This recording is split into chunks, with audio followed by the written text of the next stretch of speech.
Hey, this is Pastor Brian coming to you from the backyard of my home here, and kind of strange to be recording this with snow in the background after last week.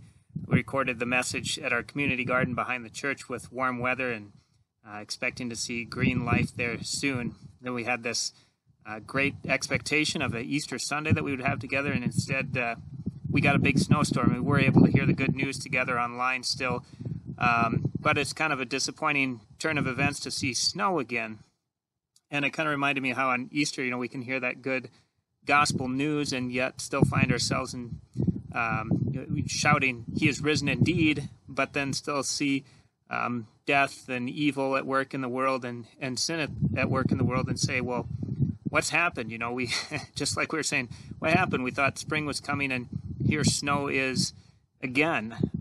But you can also see it's already beginning to melt off in the background here around our home. All that snow we got is beginning to go away, and it reminds me of these words from John chapter 16 after Jesus has told the disciples here about his coming crucifixion and the trials that they're going to face in the world.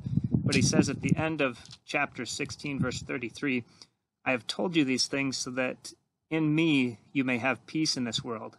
In this world you have trouble, but take heart, I have overcome the world."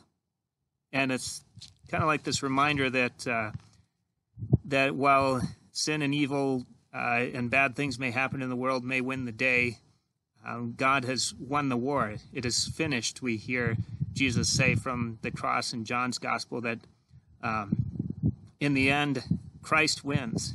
And so that helps us to carry through. And so even when the proverbial snowstorms come in life, we still know that the sun will rise just as the sun has risen and overcomes and melts this snow and continues to remove the things that come between us and life, that come between us and life forever with God. So I hope that in the face of this snowstorm that we've got, you continue to hear the good news and know that the war is won through Christ, that our lives have been won through Jesus Christ, and whatever comes our way in this life, he does indeed win you in the end, to keep you with him now and always.